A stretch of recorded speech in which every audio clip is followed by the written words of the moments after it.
The alien queen froze when she saw him. "You saved my life." Queen Lyria of the Zentari race never expected to meet a human, let alone owe one her life. The 7-foot-tall, blue-skinned ruler with glowing violet eyes and silver markings across her face stood speechless before the smaller human man. Her royal guard lay unconscious around her. The assassination attempt had nearly succeeded until this strange human visitor appeared from nowhere. His quick thinking had stopped the poison dart.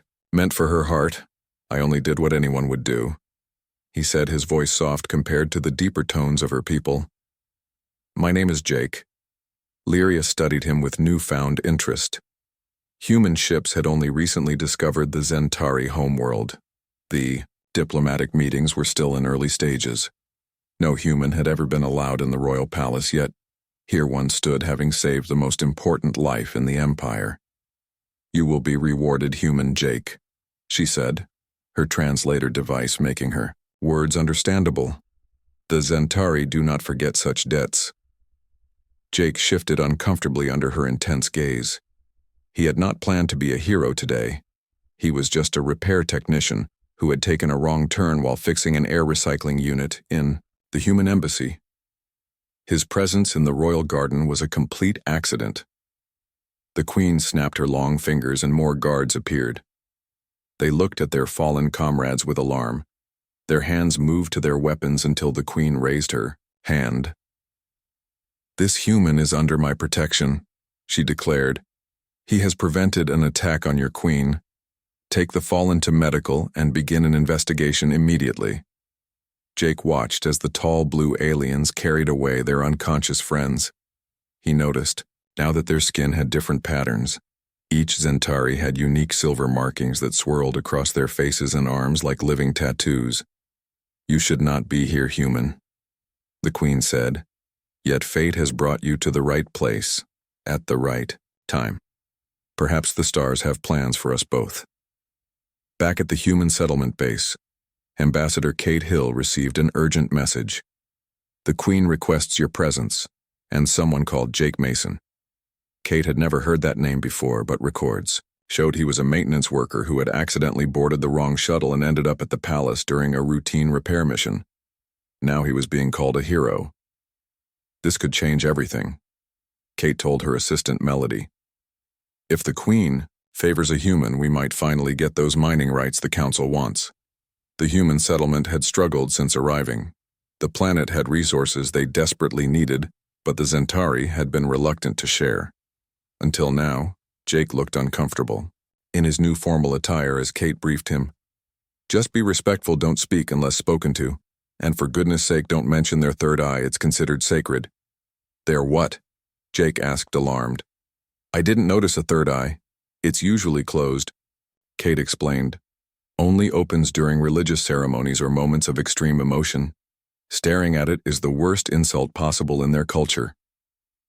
The royal palace gleamed with strange crystals that emitted soft light. The ceilings towered 30 feet high, designed for the tall Zentari. The queen waited on a floating throne, her long silver hair cascading down her back. "The human who saved me will now hear my decree," Queen Lyria announced to her court.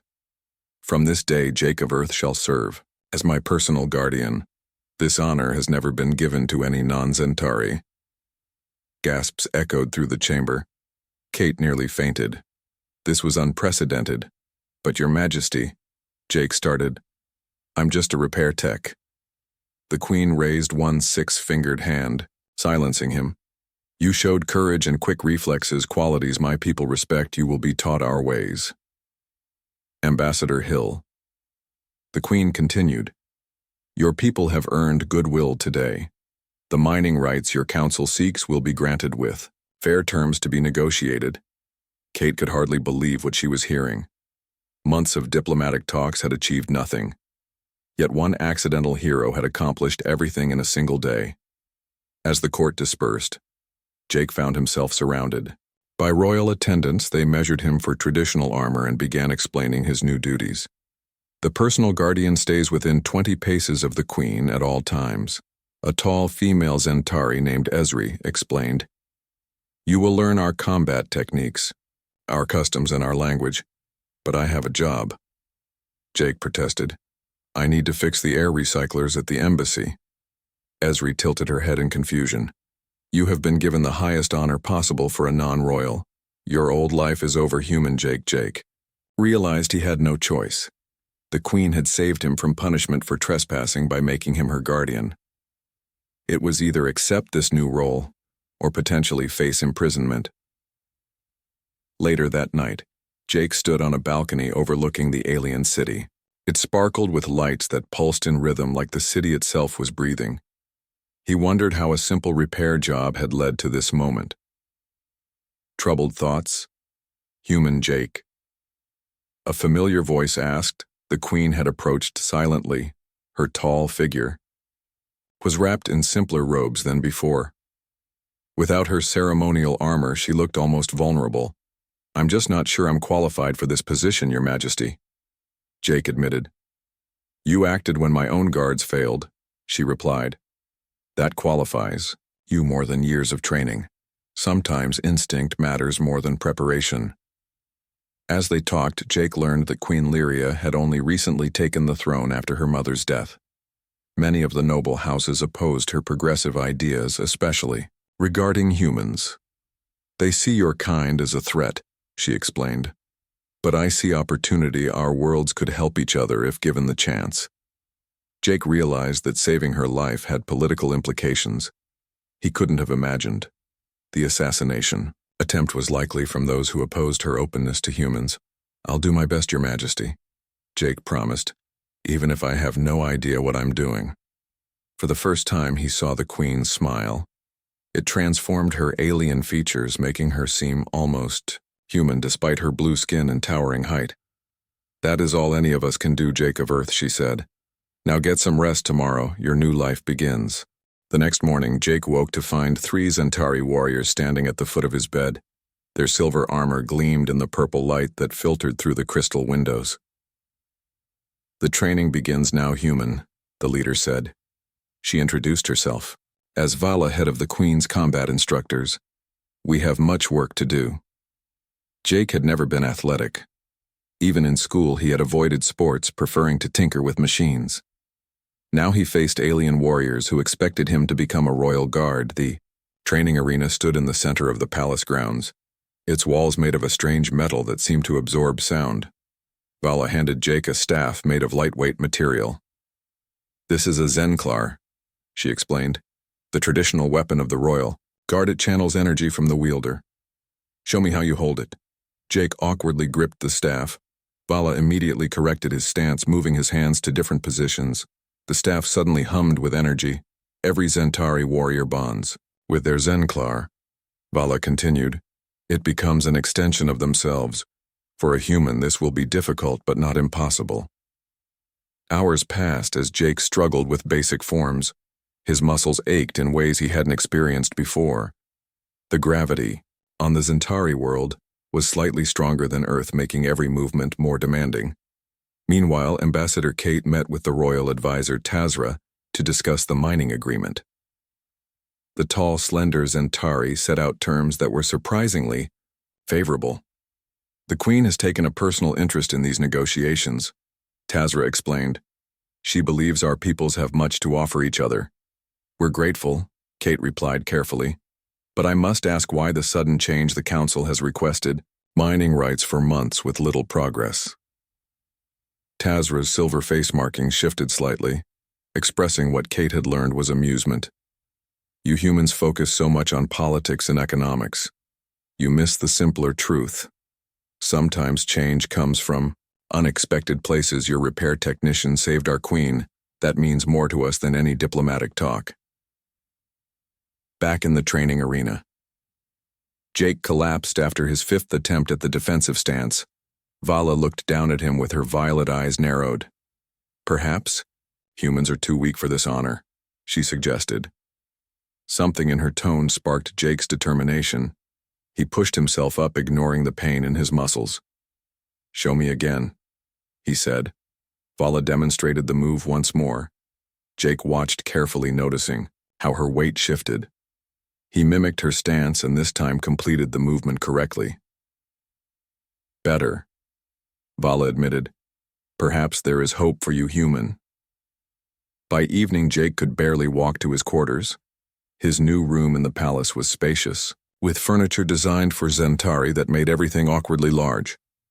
He sank into the oversized bed, wondering what his friends back at the human settlement would think of his new role. A soft chime indicated someone at his door. He called out, permission to enter, expecting another trainer. Instead, Queen Lyria herself stepped into the room. Jake scrambled to stand, but she gestured for him to remain seated. My guards tell me you showed unusual determination today, she said. Most would have given up. I'm not sure I have a choice, Your Majesty, Jake replied honestly. There are always choices, Jake of Earth, she said, sitting across from him on a crystal bench.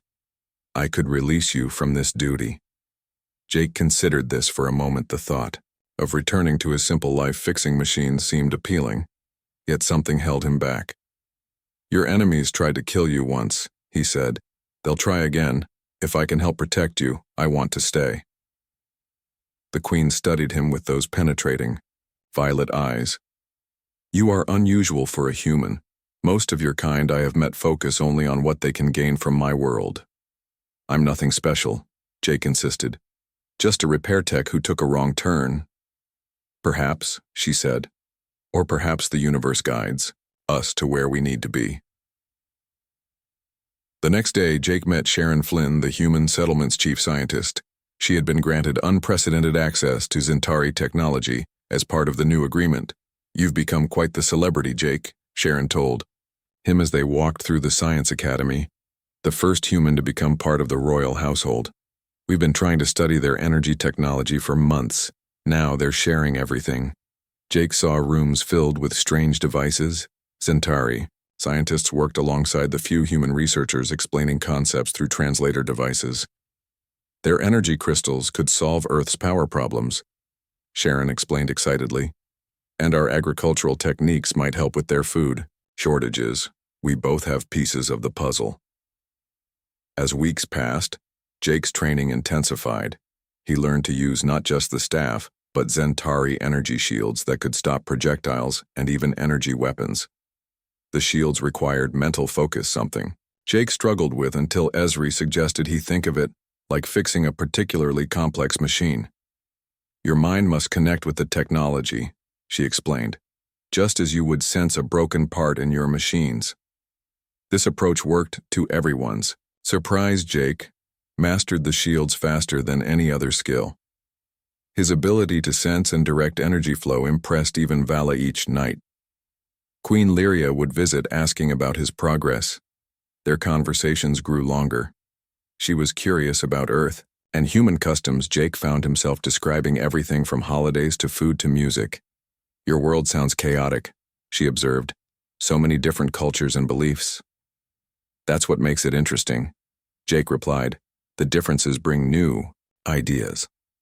Sometimes the best solutions come from combining different perspectives. The Queen seemed to consider this deeply. My advisors fear too much human influence will destroy our traditions, but perhaps some change is necessary for growth. Evening, as they talked, an alarm sounded throughout the palace. Red lights pulsed along the crystal walls. Jake instinctively moved closer to the Queen as Vala and 6 guards burst into the room. Intruders in the East Wing, Your Majesty, Vala reported. They wear the colors of House Krell. Lord Krell was my mother's strongest ally, the Queen explained to Jake. He opposed my coronation, claiming a younger queen would be too weak to rule. The mining agreement with humans has given him the excuse. He needed to act. Vala added, he claims you have betrayed our people.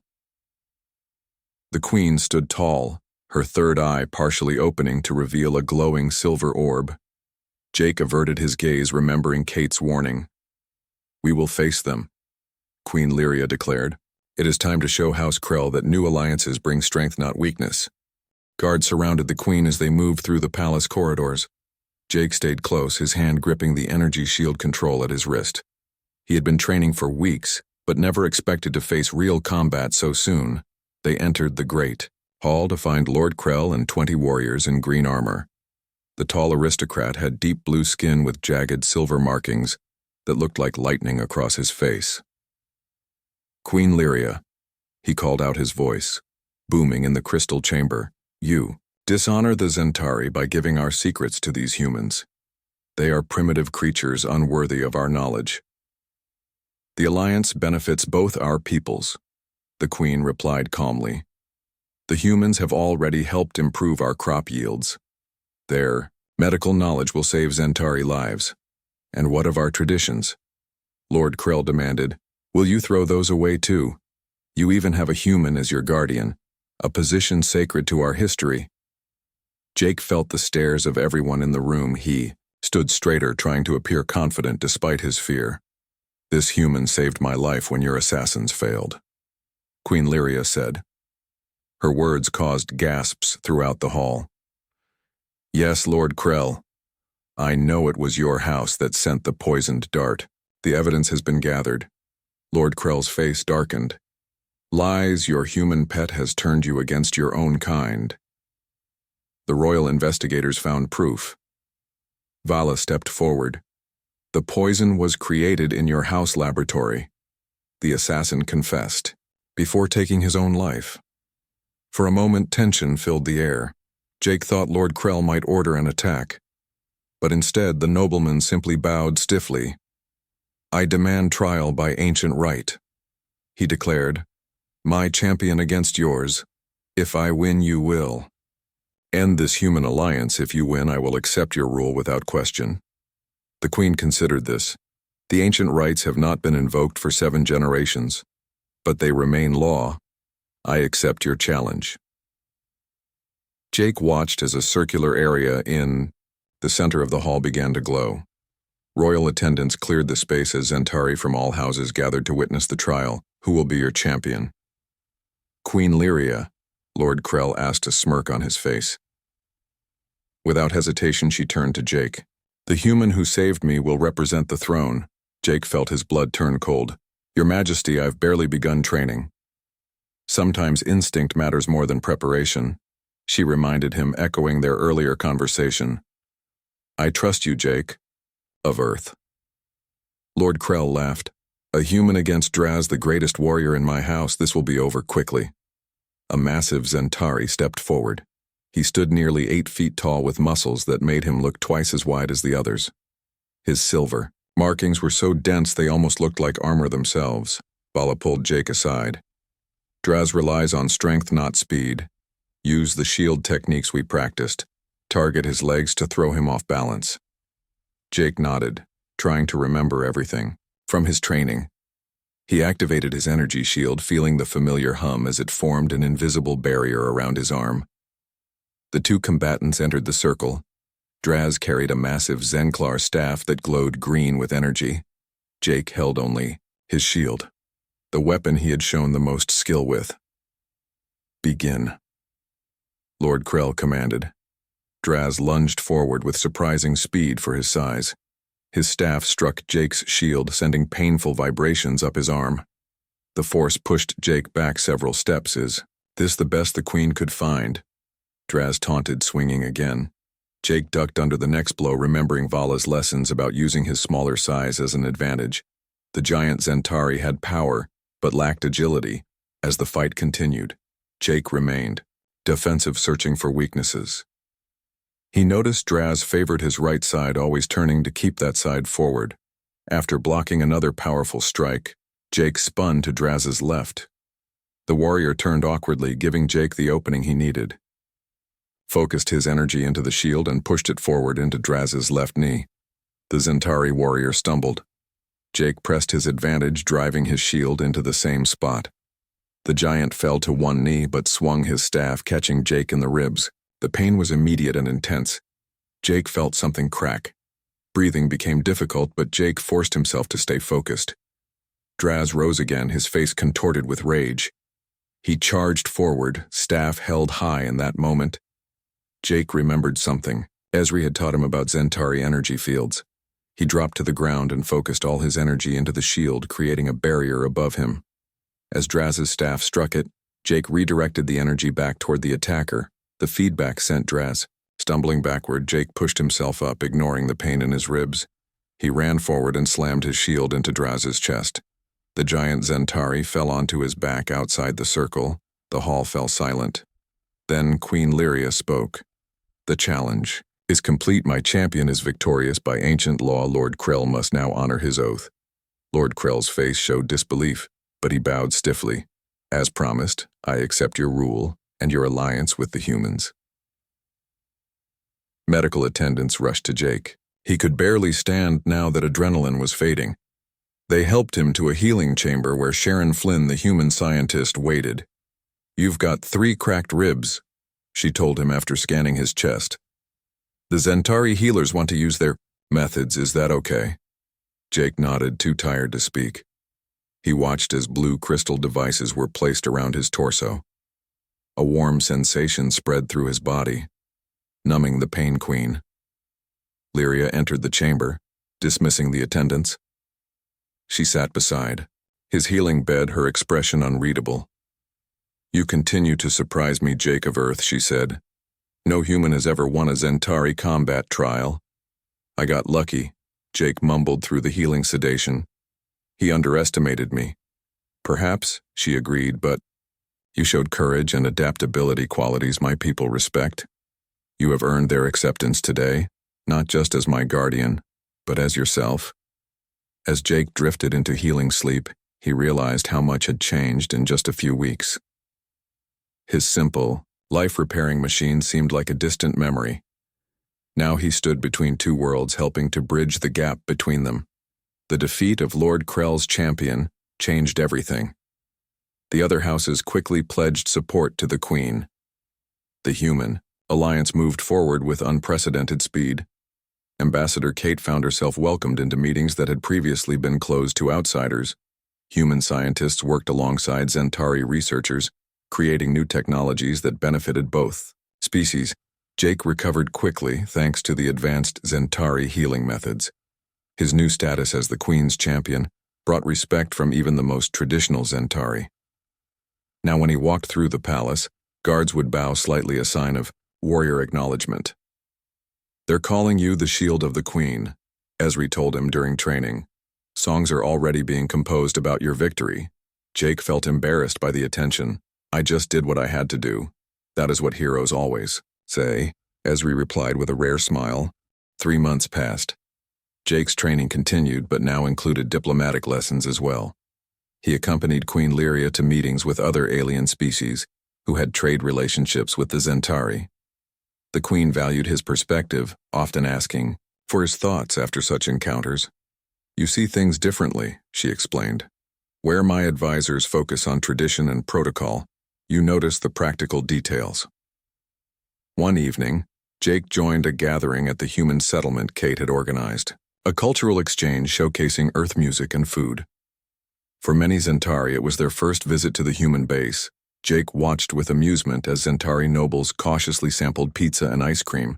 Their expressions ranged from disgust to delight. Queen Lyria particularly enjoyed chocolate, calling it a revelation. "Your people create such interesting flavors," she told Jake. "Our food focuses on nutrition rather than pleasure. Food brings people together," Jake explained. "Sharing a meal builds connections." The Queen considered this. "Perhaps we should incorporate more such gatherings into our diplomatic protocols." As the evening continued, Sharon Flynn approached them, excitement clear on her face. "Your Majesty, we've had a breakthrough. The combined Zentari crystal technology and human bioengineering has created a new medical treatment. We believe it can cure several genetic diseases that affect both our species." The Queen's third eye partially opened, showing her emotional response. "This is precisely why I pushed for this alliance. Our strengths complement each other." Later that night, as they returned to the palace, Jake noticed the Queen seemed troubled. "Is something wrong, Your Majesty?" he asked. She hesitated before responding. "The success of our alliance brings new challenges. The Galactic Council has taken notice. They have requested a formal meeting." "Isn't that good?" Jake asked, confused.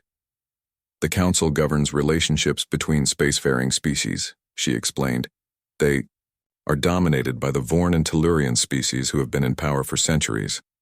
They view emerging alliances with suspicion.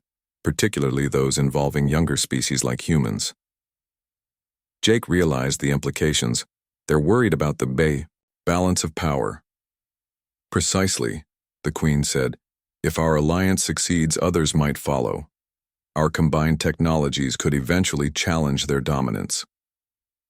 2 weeks later, representatives from the Galactic Council arrived, their ships dwarfed, both human and Zentari vessels. The Vorn ambassador stood nearly 10 feet tall with gray skin and multiple arms. The Tellurian delegate was smaller, but had an unsettling appearance with transparent skin that revealed shifting internal organs. The Great Hall was arranged for the formal meeting. Jake stood behind the Queen's throne as her guardian. He noticed both council species brought extensive security. Queen Lyria of the Zentari. The Vorn ambassador began, his voice translated through devices that everyone wore. The council has concerns about your unregistered alliance with humans. Earth is not a recognized member world. Their technology level is classified as developmental. They have not completed the required advancement stages. For full alliance status, the Zentari recognize the council's authority in many matters. Queen Lyria replied carefully. But we maintain sovereignty over our own diplomatic relationships. The humans have proven themselves worthy allies. The Tellurian delegate stepped forward. Our records indicate humans only achieved interstellar travel 40 years ago. They have not demonstrated the stability or wisdom required for advanced technology sharing. The Council proposes a probationary period of 50 years before full alliance status. Jake saw Ambassador Kate stiffen at these words. 50 years would effectively kill the alliance. None of the current human leadership would live to see its completion. The Queen remained calm. What specific concerns does the Council have regarding our technology exchange? Humans have a history of conflict. The Vorn stated, their development of atomic weapons before achieving global peace violates the standard evolutionary path the Council fears. They may use Zentari crystal technology to enhance their weapons. Jake noticed how carefully they avoided mentioning the real concern that a human-Zentari alliance might eventually challenge Council power. The technology exchange has focused on medical and agricultural applications. Queen Lyria responded, we have implemented safeguards against military use. The negotiations continued for hours, the Council representatives making demands that would severely restrict the alliance. Jake watched, as Queen Lyria skillfully countered each point, but he could see the Council had come with predetermined positions unlikely to change. During a recess, Jake found Kate looking frustrated. They're going to kill this alliance with restrictions, she said. Earth needs this partnership. Our resources are depleting. The Zentari crystals could solve our energy crisis. The Queen won't give in easily, Jake assured her, but she's outnumbered. Kate replied, the Council controls trade routes access to other worlds. If they sanction the Zentari, it would devastate their economy. Jake thought about this as the meeting resumed. The Council representatives were now threatening exactly what Kate had feared. Economic sanctions against both Earth and the Zentari. Suddenly Jake had an idea. He leaned forward and whispered to Queen Lyria. She listened, then nodded slightly. Jake stepped forward, an unusual move for a guardian. If I may address the Council as Earth's representative. The Vorn and Tellurian exchanged looks of surprise, but they nodded permission. You've expressed concern about humans misusing technology. Jake began. But you've overlooked something important. The Zentari have a long history of environmental preservation. Their crystal technology works in harmony with natural systems. Unlike many advanced species, they've developed without depleting their world. He paused, making sure he had their attention. Earth faces environmental challenges. Our alliance with the Zentari isn't just about new technology. It's about learning a better approach to development. The Zentari way could help us avoid the mistakes that many Council worlds made during their industrial stages. Jake could see he'd struck a nerve. Both Council species came from worlds that had suffered environmental damage during their development.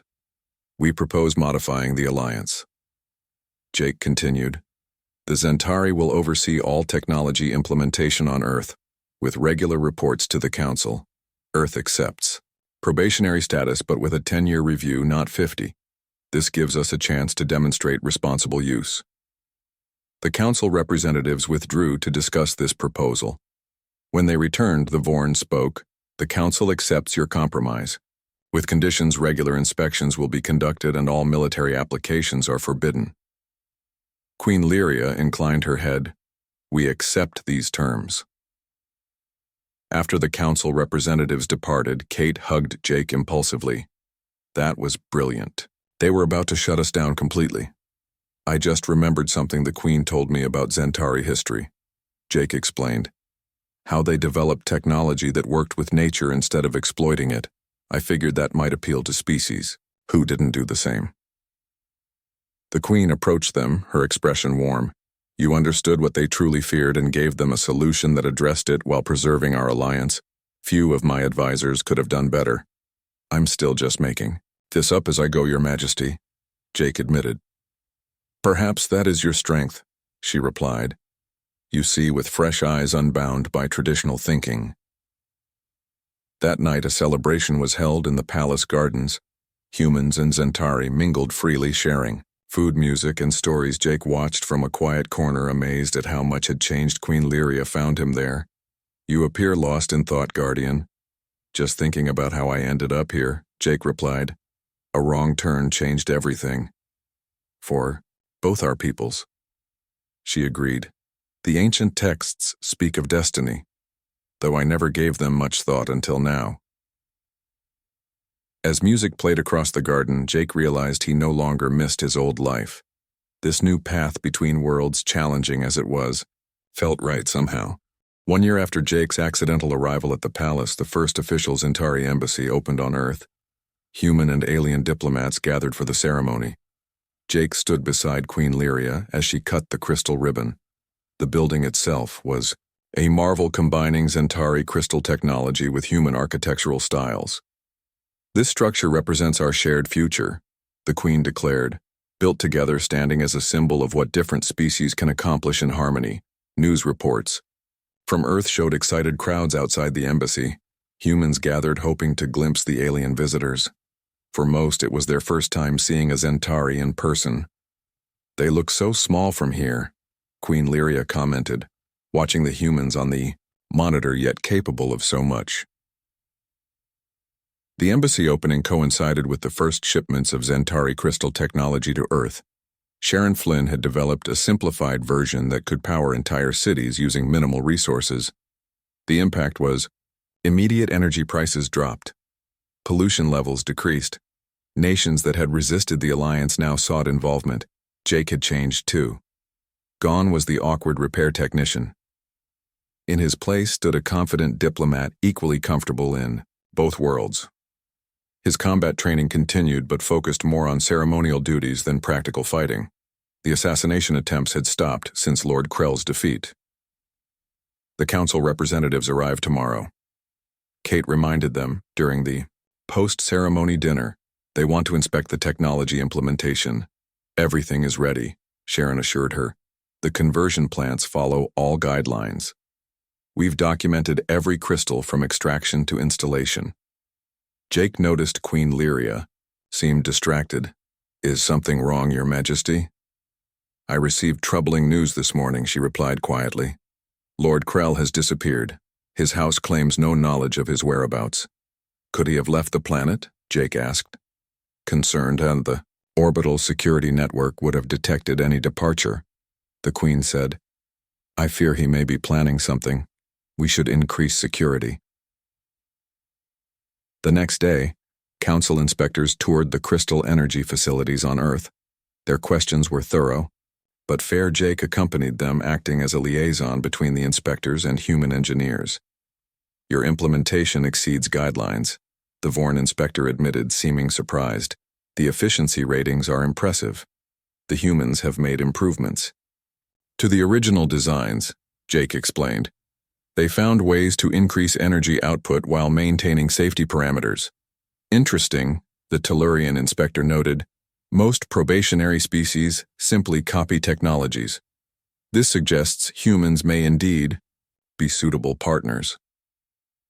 The inspection was nearly complete when Jake received an urgent message. Queen Lyria's ship had lost contact during its return journey to the Zentari homeworld. Jake immediately contacted Kate.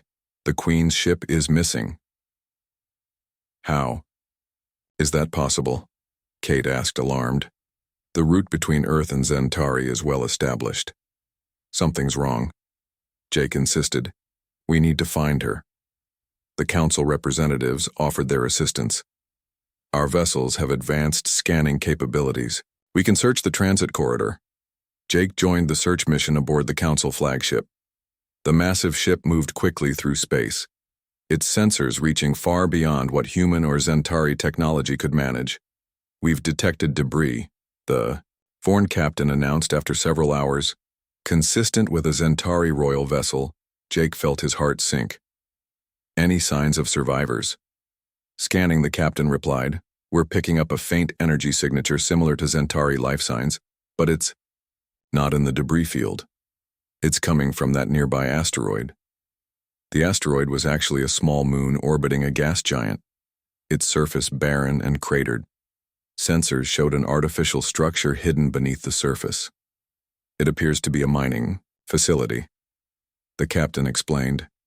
Abandoned according to our records, but the energy readings suggest otherwise. We need to go down there. Jake insisted. The council representatives agreed but insisted on sending their own security team.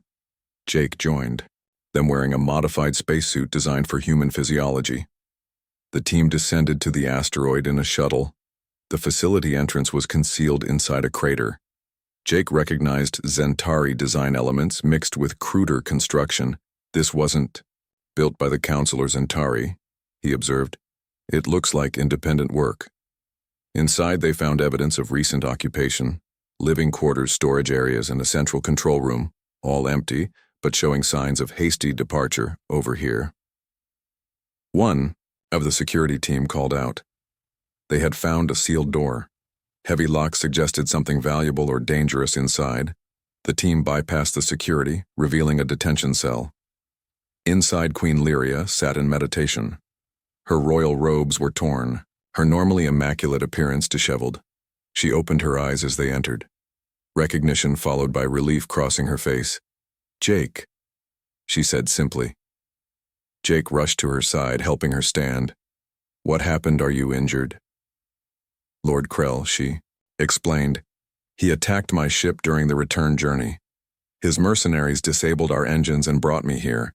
He planned to force me to sign a decree, ending the human alliance. Where is he now? The Vorn security leader demanded. Gone, she replied. When your ship appeared on sensors, he fled, but not before threatening to return with more forces. Back aboard the council vessel, medical staff attended to the Queen. Her injuries were minor, but she was dehydrated and exhausted. Jake stayed by her side as she recovered. He revealed his true plans, she told Jake when they were alone. The mining operation was extracting a rare mineral used in advanced weapons. They've been selling it on the black market for years. The Human Alliance threatened to expose his operation. Our improved scanning technology would have eventually detected it. So his opposition to humans wasn't just traditional values, Jake realized. He had something to hide. Precisely, the Queen confirmed. And now, the Council knows as well. The evidence we found will be enough to charge him with illegal weapons manufacturing. 2 days later, they returned to the Zentari homeworld. The Queen's survival was celebrated throughout the capital. Jake found himself hailed as a hero again for his role in the rescue. In a private ceremony, Queen Lyria bestowed upon Jake the highest honor a non-Zentari could receive, the Crystal Star of Valor. The award had never before been given to an outsider. Your loyalty and courage have proven beyond doubt that humans and Zentari are stronger together, she declared. What began as chance a repair technician taking a wrong turn has transformed into a partnership that will benefit both our worlds for generations. The alliance flourished in the years that followed. Human and Zentari scientists created breakthroughs in medicine, energy, and space travel. Other species, seeing the benefits, sought their own partnerships. The balance of power in the galaxy began to shift. Lord Krell was eventually captured by Council forces. His network of illegal operations exposed and dismantled. His house stripped of titles and lands. Jake divided his time between Earth and the Zentari homeworld. He became the official ambassador. After Kate retired, establishing cultural exchanges, educational programs, and trade agreements. One evening, 5 years after his accidental arrival at the palace, Jake stood on the same balcony where he had once questioned his place in the alien world. The Queen joined him there, as she often did. "The first joint fleet launches tomorrow," she reminded him. "Centauri and human crews working together, exploring beyond known space. I never imagined any of this when I was fixing air recyclers," Jake admitted. "The universe has strange paths for us all," Queen Lyria replied. "Had you not taken that wrong turn, had you not been in the garden at that exact moment?" Jake smiled. "Sometimes the greatest changes come from the smallest moments. And sometimes saving one life can save 2 worlds." The Queen finished. Below them in the capital city, lights from human and Zentari buildings illuminated the night. Crystal towers stood alongside Earth-inspired structures. The two cultures no longer separate but beautifully blended, creating something entirely new across the galaxy. Other species watched this emerging alliance with interest, some with concern, others with hope. But all recognized that something unprecedented had begun. A repair technician and an alien. Queen had changed the course of galactic history, proving that sometimes heroes emerge from the most unlikely places. And it had all started with a simple act of courage, when the alien queen froze and said those words that changed everything. "You saved my life."